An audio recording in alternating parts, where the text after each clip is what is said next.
Shalom, this Quam coming back at you with another sit down. This one is on Bruce Lee, but before I get into it, I like to give our praises to Yahweh, Bahashem, Yahweh Shah, and double honor to the apostles of Great Millstone, and salutation to the brothers that's teaching out there in truth and sincerity.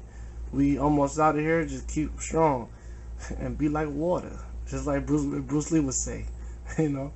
But just doing a sit down on some Bruce Lee quotes. I'm gonna match it up with the scriptures. So I'm gonna just get right into it.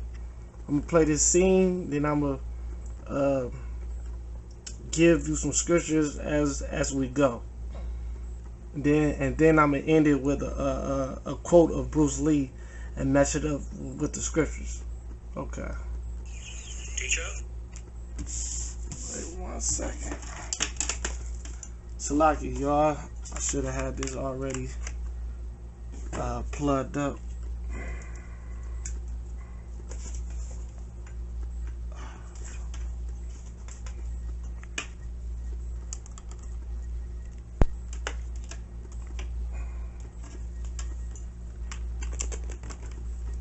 Okay, here we go. I see your talents have gone beyond the mere physical level. Your skills are now at the point of spiritual insight. I have several questions. What is the highest technique you hope to achieve? To have no technique. Very good. What are your thoughts when facing an opponent? There is no opponent, And why is that? because the word I does not exist. Right, there is no opponent, man. You know, the Most High decide who's going to win and lose. So, continue. A good fight should be like a small play, but played seriously. A good martial artist does not become tense, but ready. Not thinking, yet not dreaming. Ready for whatever may come. When the opponent expands, I contract. When it contracts, I expand. And when there is an opportunity, I do not hit. It hits all by itself.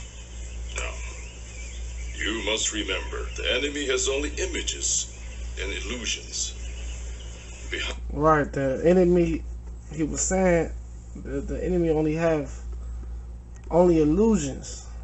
Job 9:24 said the earth is given to the hand of the wicked, man. Only for a short moment, you know. And the scriptures say in Job that he shall perish away like the dung.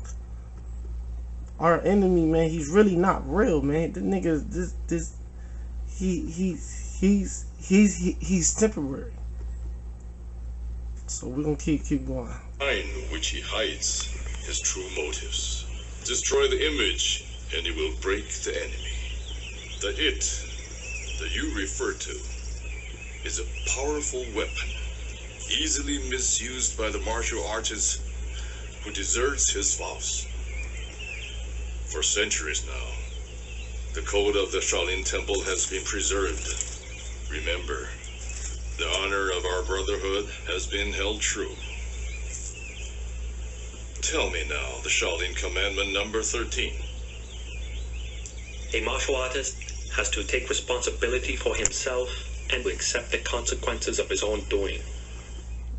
Hey, that's right. So then I'm gonna end it with one more quote, and then I'm gonna break this down with some scriptures.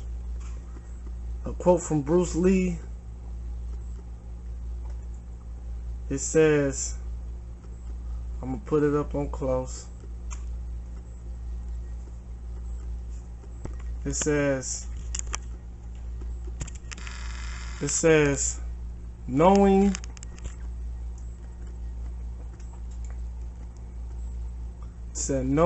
is not enough. We must apply. Willing is not enough, we must do. And that's real. So everything, to sum up everything he was saying in the video, and there's so forth, that knowing is not enough. We must do. So I'm gonna get this scripture. James. I'm gonna start off with James. James 1 verse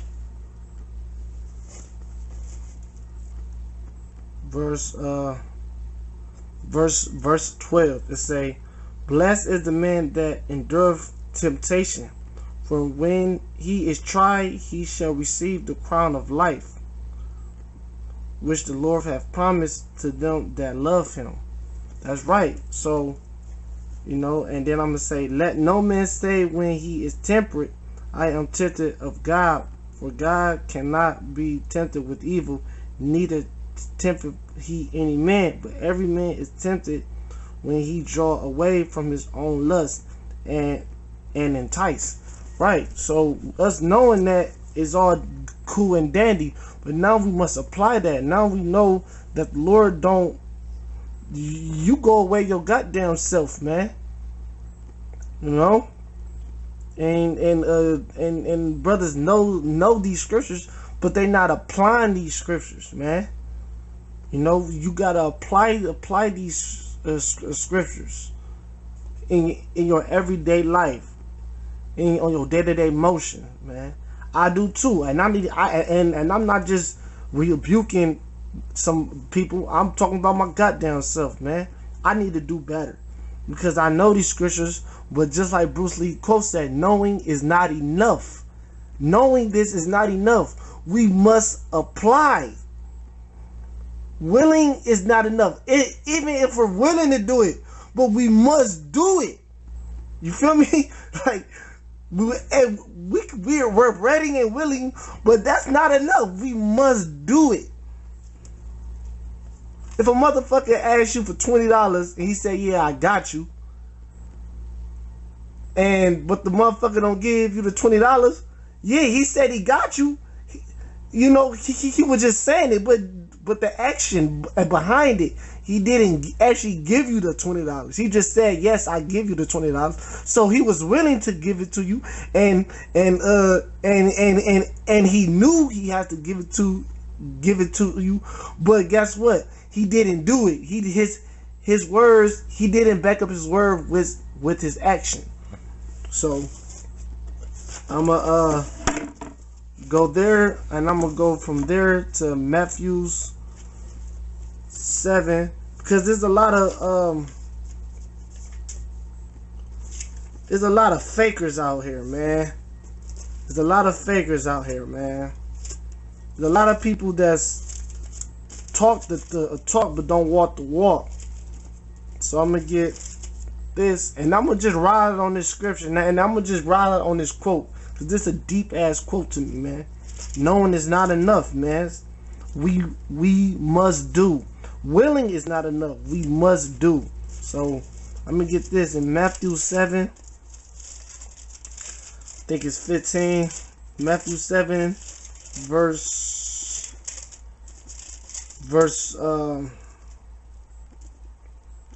15, right? And it reads,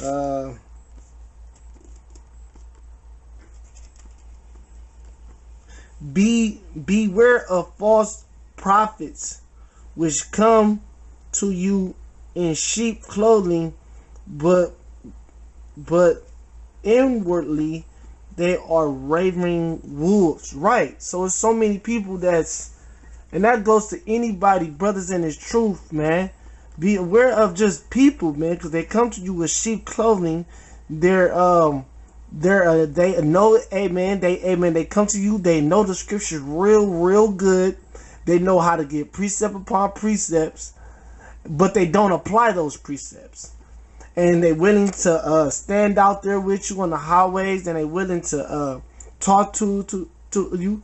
Hey, man, they might even invite you over to their house, you know, and and break bread with you. But when the time comes for we must do, in the time of tribulation, they fold. They fold the fuck up, man. And a perfect example of that is one of my favorite books to read. Is what I'm reading. The book that I'm in right now is that I'm reading is the book of the Maccabees, man. And their father, the Maccabee brother father, I don't want to get his name wrong out of respect. I'm gonna wait. I want to say the name right. It's man, Slakia, y'all. Just bear with me. It's I just had it. It's right. It's I think it's Matthias, if I said that right. But the point I'm trying to get in this chapter, it's Mattathias, and he was the father of the Maccabees brothers. And this is what he said, and this is Second Maccabees. Well, this is First Maccabees chapter 2, verse right.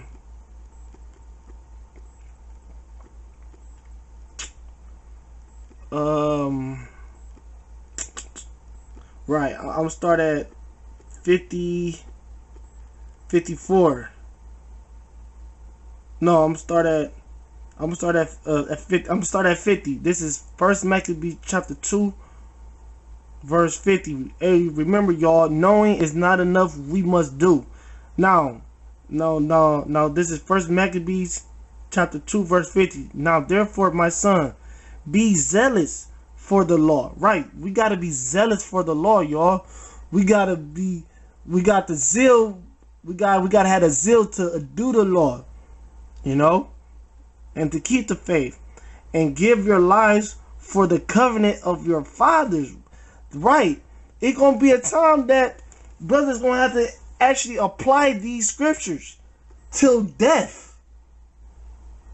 We must do. Knowing is not enough. It's not enough for us just to know these scriptures. It's not enough. That's not enough for us to know all the precepts. You can know the Bible from Genesis to Revelation, but if you don't do them or you don't apply them, that's not enough. You can be willing to do it, but you must do it. So I'm gonna keep going. And Matthias, he understood that. He understood that it was not enough for me just to know these scriptures. I must apply them and live by them and die by them. So I'm gonna keep going to 51. Call to remembrance what acts our fathers did in their time, so shall ye receive great honor and everlasting name. Right. If you apply these scriptures and do these scriptures, you shall have great honor in the sight of Yahweh Shah, and you will have a perpetual and an everlasting name. I'm gonna keep going in 52. Was not Abraham found faithful in temptation, and it was imputed unto him for righteousness? Verse 53. Joseph, in the time of his distress, kept the commandments and was made Lord of Egypt. Phinehas, our father, in being zealous and fervent, obtained the covenant of an everlasting priesthood. Verse 55. Yahweh Shah, for fulfilling the word, was made a judge in Israel. 56. Caleb, for bearing witness before the congregation, received the heritage of the land. Verse 57. David, for being merciful, possessed the throne of an everlasting kingdom. Verse 58. Elias,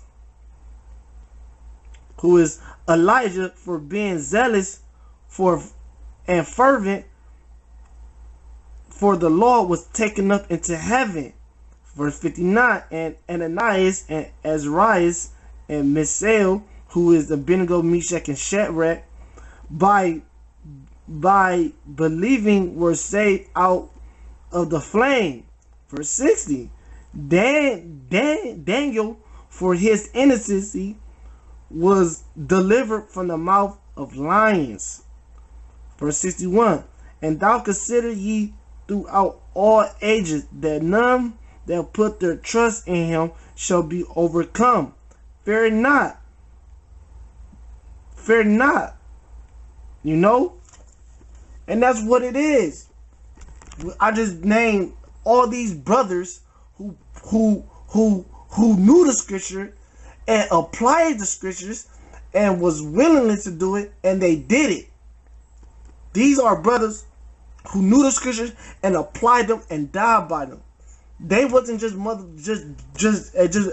who just knew the scriptures and said, you know what, I want to do it, but nah, that shit too hot, or that shit too cold. No, I'm cool. You can't get offended in this truth, man. And I know that you brothers like, damn, I wasn't raised like how they. Well, look, man, the Lord gonna put the spirit on you. That's why the Lord gonna put the spirit on you. That's where faith kick in. You know, I pray for a spirit like them brothers all the time, y'all. I say to myself, man, please give me the spirit of Abednego, Meshach, and Shadrach, and give me the spirit of Yahweh Shah, because when something happened, the first thing you do, you gotta understand, we're in this flesh. So the first thing, anytime anything happen in life, the first thing that get hit is your flesh. If you get hit with something, it fucking hurts. Like ah shit. But then you must be like, you know what? I'm not gonna let my flesh overcome my spirit. Okay, of course it hurts at first, but your spirit is when you start thinking, and when you start using that faith, that these faith, man, definitely, and that's when you call on the name Yahweh Bahashem Yahweh Shah, as for your spirit to overcome your flesh, man. You know.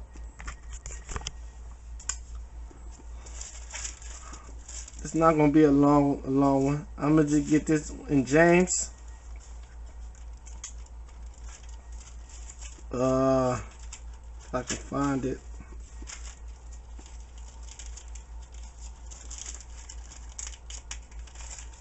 This is James 1:22. Right? It reads, but be ye doers of the word, and not hear only, deceiving your own selves. I'm gonna read that back. James 1:22. It's like it. This James 1:22. But be ye doers of the word, and not hearers only, deceiving your own selves, man. If any be a hearer of the word, and not a doer, he is like unto a man beholding his natural face in the glass. For he beholdeth himself, and goeth his way, and straightway forgotten what manner of man he was. But whosoever looketh into the perfect law of liberty, and continue therein, he being not a forgetful hearer, but a doer of the works, that he shall be blessed in his deeds. So we gotta be doers of the word. That's the whole point. That's the whole point I'm trying to get y'all to understand. We need to be doers of the word. Bruce Lee quote once again: knowing is not enough. We must apply. Willing is not enough. We must do. Willing is not enough. We must do. We must apply that action. I'm not going to go to it, but the scriptures say faith without works is dead. I will show my work by my faith. So you not having no faith, you're being dead. So once again, y'all, knowing is not enough. We must do. I like to give our praises to Yahweh, Bahashem, Yahushua, and double honor to the apostles of Great Millstone. Stay strong, brothers, and salutation to the brothers that's teaching, you know, in truth and sincerity. That's applying these scriptures and actually doing it. Shalom and death to America.